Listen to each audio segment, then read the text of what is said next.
Imagine it, a girl born from the burning desire of a king who defied an entire church, the Christian world, and the dictates of the Pope just to obtain a male heir. But fate gave him a daughter, an intelligent, cultured, observant girl.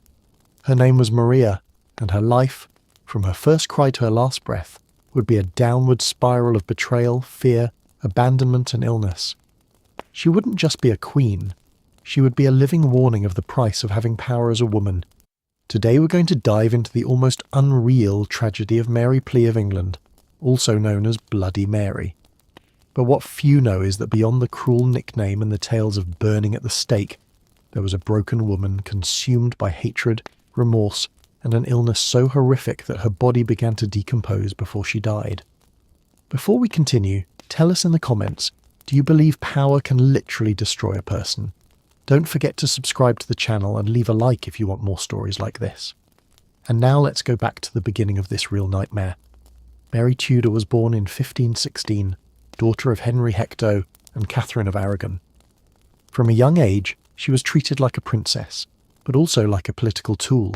She learned Latin, Greek, music, and astronomy. She was without a doubt one of the most educated women of her time. But everything changed when her father became obsessed with obtaining a male heir. When he failed to achieve this with Catherine, he repudiated her, and with it also repudiated his daughter. Mary's childhood ended abruptly. She was declared illegitimate. Her mother was banished. She was stripped of her title, her security, her world. She went from being Princess Mary to simply Lady Mary. The royal disdain wasn't symbolic. It was tangible, humiliating, painful. Henry married Anne Boleyn, and Mary was forced to accept that she had no rights, that the king's new daughter Elizabeth was the legitimate heir, that it wasn't just a public humiliation, it was an emotional execution. The silence in the palace, the closed doors, the servants who no longer looked her in the eye, everything screamed, "You no longer matter." But she resisted, clinging fanatically to her Catholic faith and to the figure of her mother. It wasn't a strategy. It was a desperate cry to keep something intact inside her, because outside everything was falling apart. Time continued to advance, relentless. Henry married several more times. Anne Boleyn was executed. Elizabeth was also. Delegitimized for a time, and the court became an emotional, religious and political minefield. Mary, now an adult, still had no rights, no power, no allies. She had only one thing: faith. That faith that would ironically be both her salvation and her damnation. When her half-brother Edward VI ascended the throne after Henry's death, things didn't improve. Edward was a Protestant determined to erase all traces of Catholicism in England, and Mary was a stubborn stain, a living reminder of the old religion. She was forbidden to celebrate Mass. She was watched, suspected, isolated, and then the unthinkable happened. Edward died young in 1553. The power vacuum was exploited by a Protestant faction that attempted to impose Lady Jane Grey, a puppet queen of barely 16 years old. But the people elected Mary. Surprisingly, the woman marginalised for decades, the illegitimate daughter, was acclaimed by the common people, not out of affection, but out of hope. They hoped for order, stability, and above all, a return to the Catholic faith. Mary, at 37 years old, mounted a horse like an ancient warrior. She marched to London and took the crown. Her entry was triumphant, but beneath that crimson cloak, beneath a shining crown, lay an exhausted, swollen, fragile body and a wounded soul, obsessed with duty and punishment. From day one as queen, Mary faced the same dilemma that had devastated her father: the succession. Her age made her aware that she must marry and bear an heir, but her decision was political, not emotional. She elected Philip II of Spain, the son of Emperor Charles the Hussarian. The English people trembled. They did not want to be ruled by a foreigner. They feared being drawn into the Habsburg Wars. Parliament resisted. The nobility conspired. There were revolts. But Mary refused. She was convinced that her duty was to restore Catholicism, and that to do so, she must seal the most powerful alliance in Europe, that of Spain. So, in 1554 she married Philip and shortly afterward announced that she was pregnant. The bells rang out, the people celebrated. Finally, a Catholic dynasty was about to be born. But time passed and there was no birth. Her belly grew, her breasts swelled, she felt the symptoms of pregnancy, but there was no child, no movement, no signs of life, and the doctors didn't know what to say. The people began to murmur. It was all a farce. The supposed pregnancy lasted more than 11 months, and then, just as it came, it vanished. Mary disappeared from public view, became a recluse, and began to crumble not only physically but mentally. The Queen's body. She began to show alarming signs: abdominal pain, swelling, fever and discharge. Her body odour became fetid. Her skin changed colour, she fainted frequently, and she vomited bile. Helpless doctors began to fear the worst. Mary, meanwhile, clung to the idea that God was testing her, but her decisions became increasingly radical, and so began one of the darkest chapters in English history. For Mary, the failure of her pregnancy was not a sign, medical, but divine. In her vision, God was punishing her for not being firm enough. It wasn't enough to rule like a queen. She had to rule like a heavenly envoy, and to achieve this, she had to purge England of all heresy. Thus, the fire became policy and the flames became doctrine. The Queen, who had been received with applause, was now beginning to be feared. Between 155 and 1558, more than 280 people were burned alive for refusing to renounce their Protestant beliefs. Women, the elderly, and even young people. They weren't military enemies, they were citizens. Many of them were poor, ordinary people. Some could barely read, but they stood up for their beliefs, and that's why they burned. The smell of burning bodies mingled with Latin prayers and the screams of relatives. Maria didn't attend the executions, but she was aware of every name, every trial, every burning bonfire. She didn't feel cruelty, but duty. For her, those deaths were necessary to save souls, to cleanse her kingdom, to restore divine order. But the people began to call her Bloody Mary, not just because of the executions, but because of what her body was beginning to do. The court doctors watched in silence. Mary suffered from persistent internal inflammation. Her stomach hardened by moments and then collapsed like a balloon without air. Her breath was heavy, sour as if her insides were fermenting. The Queen would spend hours locked up without receiving anyone. Sometimes she didn't leave her chamber for days. Her face paled, her lips dried, and her skin began to change. First, a greyish hue on her hands, then purplish spots on her arms and legs, and finally a dark discharge from her abdomen.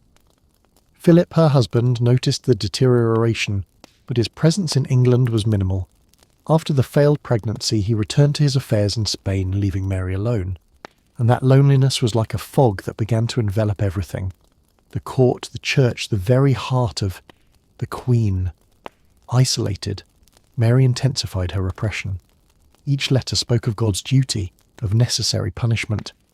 There was no room for love or doubt, but inside her body was a battlefield. She bled frequently. She had bouts of sudden fever and something else disturbing. She began talking to people who weren't present, men murmuring. She apologized to her mother and sometimes to her father. The doctors, under strict confidentiality, began to note unusual symptoms. They put the gums, unbearable pain in the lower abdomen, extreme halitosis, and a suspicion that no one dared to confirm. Internal gangrene. Gangrene in the 15th century was a death sentence. When an organ begins to rot from within, the body tries to eliminate it, but without antibiotics or modern surgery. The poison spreads, and that would explain the dizziness, the constant vomiting, the nauseating odour, and the greenish colour that her skin began to take on at certain times. But there was still hope. In 1557, Mary announced again that she was pregnant. Her belly grew again. Preparations were made for the birth. Even a wet nurse was appointed. This time everyone was more cautious, but the excitement was short-lived. The belly deflated. There was no child, no birth, only a thick silence in the palace. No one dared to look the Queen in the eyes. No one said the word everyone was thinking: hysteria, or worse, a tumour.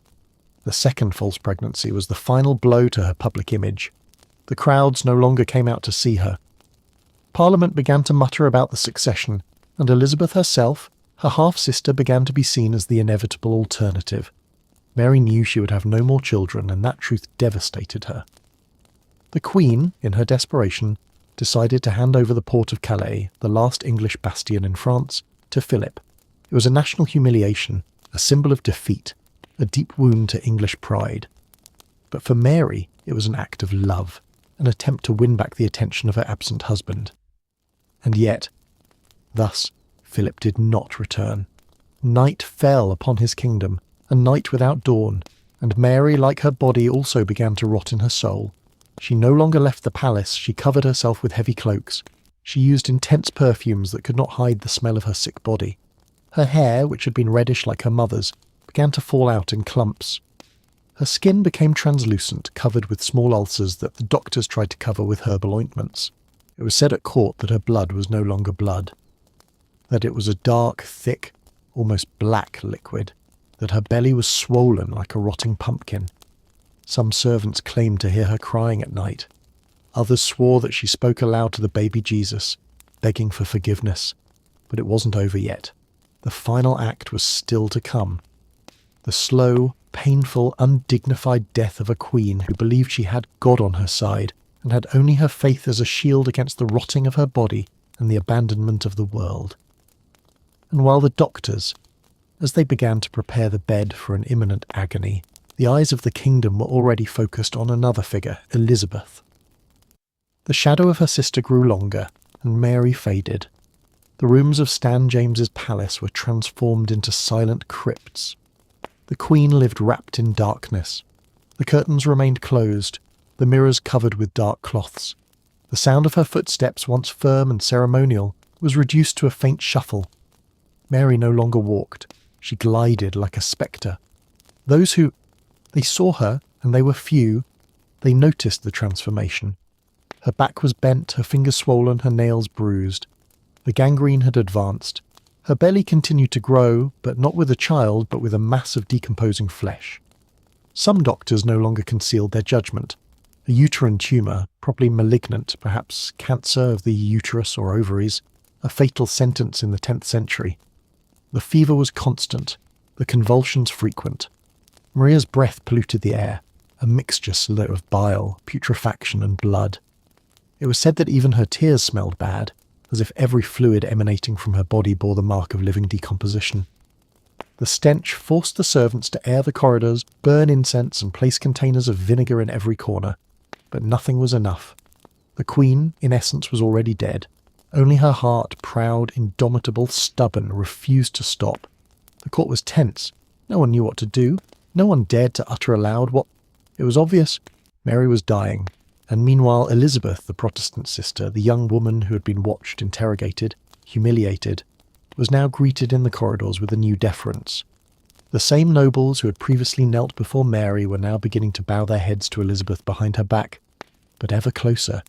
And Mary knew it, felt it in the air, in the murmurs that died away when she entered, in the letters that disappeared from her desk, in the faces that avoided her. "Look at her!" Power trickled through her fingers like the blood that stained her sheets. At night she spoke to her mother, Catherine of Aragon, as if she were still there. She spoke phrases aloud. "I have failed, mother. I did not save your legacy." Sometimes she muttered names of martyrs who had burned at her command and begged their forgiveness. At other times she raved, claiming that she could still conceive the child Jesus would bear her an heir if she showed enough faith. But her ugly face was a wreck. The doctors, they tried every remedy of the time. Bleeding mercury potions, resin poultices, none worked. One of them, desperate, applied an ointment made with animal fat and vinegar to the swollen belly.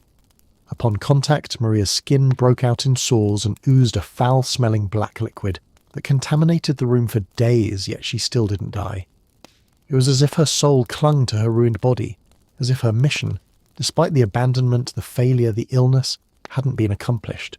She refused to abdicate. She refused to surrender until the last moment. She wanted to govern, command, write, decide. But she no longer had a voice, nor steady hands, nor clear mind. The Royal Council began to act on its own. They consulted Elizabeth, prepared documents, appointed officials without informing Mary. Decisions were sealed in her name, but without her consent she, the Queen, was already an empty figure, a shadow, a corpse in office. History, however, is unforgiving, especially not when power is in decline. The people who had once acclaimed her now despised her. The streets murmured cruel jokes about her rotten belly. Songs were sung portraying her as an infertile witch possessed by demons. Maria's nickname, the Bloodthirsty One, was no longer just for the bonfires, it was now also for the purple colour of her dying skin. One morning, one of the younger doctors, secretly brought from Scotland, asked to examine her privately. When he entered her room, the silence was absolute. Maria was asleep. Her face was covered with a damp cloth. The doctor approached, trembling, and lifted the cloth. The sight had haunted him for years. The Queen's skin was torn in several places. There were greenish spots on her neck, open ulcers on her arms, and an acidic smell that made him vomit. Her stomach moved with involuntary muscle spasms, as if trying to expel something it couldn't. But the worst thing was seeing her half-open eyes, dry, tearless, lightless, staring into space. Outside Isabella she kept it, not out of love for her sister, but because of the inescapable call of fate. She would be the new queen, and with her accession would come the end of old Catholic England, the end of the stake, the end of Mary, but not yet. Mary, in a final gesture of resistance, asked to receive the last rites. The extreme unction was given in the middle of the stench, between candles blown out by the wind and a silver crucifix blackening in her hands. She could barely speak, but managed to utter one sentence: "May God receive me and forgive me." Her confessor, moved, later said he'd never seen a soul so desperate for redemption. The bed was covered with white sheets, the walls were filled with religious images, and the silence was absolute. Death was already there, in every corner, in every shadow, but the last breath was still missing, the one that would put an end to a reign of blood, fire, and indescribable physical pain. And then, on a grey morning, as autumn tinged the palace gardens with copper, Maria's body gave a final spasm. That final spasm was brief, almost imperceptible, a faint creaking in the Queen's bones, a sigh caught in her chest. Her fingers clutched the silver crucifix, as if trying not to let go of the faith that had accompanied her to the threshold of the grave. And then, nothing. Queen Mary Tudor, first of her name, daughter of Catherine of Aragon and Henry, expired on the morning of November the 17th, 1558. At that instant, there was total silence. There were no bells, no crying. The stench emanating from her body already, putrefied, swollen, purplish. He seemed the last witness to a life of pain, fanaticism, and isolation. The palace did not announce his death immediately. The atmosphere needed to be prepared. Doors were sealed, messengers were sent secretly, and funeral protocols began to be drawn up. But within the stone walls, relief was felt. A whisper spread like wildfire. The Queen is dead. The Bloodthirsty One is dead. Elizabeth, her half-sister, received the news with calculated calm. She was in Hatfield. When a messenger approached her, they say that upon hearing the words, Elizabeth looked up to heaven, fell to her knees on the frozen grass, and murmured in Latin, "This is the Lord's work, and it is wonderful in our eyes." But behind the bow was a suppressed smile. The throne was finally hers. Meanwhile, Mary's body began its final decomposition. The doctors ordered her embalmed, but when they opened the corpse, the spectacle was grotesque. The belly was filled with dark pus and clotted blood. The viscera, they looked burned, the internal tissues in an advanced state of putrefaction. No one could explain how she had lived so many months in such a state of deterioration. The uterus, swollen and rotten, ruptured when they tried to extract it. It was as if the body had rotted from within for months, without completely yielding to death. Her face, deformed by suffering, was covered with perfumed cloths.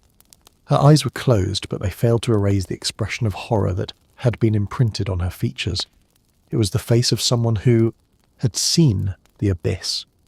Outside, London was quietly celebrating. Protestant churches were filled with prayers. Some Catholics wept silently, aware that their time was over. But for the majority, relief reigned. The woman who had lit the bonfires, who had brought the kingdom back to Rome, who had wanted to produce an heir through blood and miracles, no longer existed. The funeral was arranged quickly. The coffin was sealed tightly. It was feared that the stench would cause nausea in the procession. The mourners used handkerchiefs soaked in vinegar. The coffin, covered with black velvet and bearing the royal coat of arms, was carried through the streets to Westminster Abbey. But unlike other royal funerals, the crowd did not weep. They did not throw flowers. They did not pray devoutly. Many attended out of obligation, not regret. The throne, meanwhile, changed hands. Elizabeth was proclaimed queen with impeccable solemnity. Her entry into London was a jubilant procession. People shouted her name. The streets filled with torches, colours and hymns. A new era had begun, an era without bonfires, an era without ulcers and phantom fetuses, an era of youth, cunning and renewed power. Elizabeth's reign would be long, brilliant and feared, but her rise was marked by the image of her sister, a woman destroyed by religion, duty and her own body. In the shadows of the new palace, people still talked about the dead queen. Some servants swore they heard slow footsteps and wailing at night. In the corridors, they said Mary's soul had found no rest, and perhaps it hadn't. Her legacy, no doubt, was contradictory. Her half-sister Elizabeth ascended the throne, and with her came the propaganda that cemented Mary's dark legacy. The image of Mary as a bloodthirsty, insane and fanatical queen was carefully crafted by her Protestant enemies. Elizabeth's reign, known as the Golden Age, needed a dark mirror, and Mary was the perfect scapegoat. The executions of Protestants, though brutal, were not very different from what other monarchs did at the time, but in her case they were exaggerated, repeated and immortalised in books like Fox's Book of Martyrs. Thus the legend of Bloody Mary was born, the cruel queen who delighted in fire and pain. Mary's story did not end with her death. Her name became a curse, her figure an omen. In popular culture she transformed into a ghost, a spirit invoked in mirrors, a symbol of feminine terror. The tragedy is that behind this monstrous figure was a deeply human woman, a daughter abandoned by her father, a wife unloved by her husband, a queen destroyed by illness, and a woman consumed by the weight of power in a world that never forgave her for being born a woman. Mary Tudor's life is the perfect example of how history can be cruel, how a person's suffering can be twisted into legend. She was a queen, yes. She was also a persecutor, yes. But above all, she was a victim of her time, of her family, of her body, and of the merciless disease that rotted her from within. So next time you hear the name Bloody Mary, remember that behind the myth lies a broken woman, who only wanted to love, to be loved, and to leave an heir who would secure her place in history. Instead, her body betrayed her, and her enemies immortalised her as a monster. And perhaps the real horror is not that she was Bloody Mary, but that history never allowed her to be simply Mary.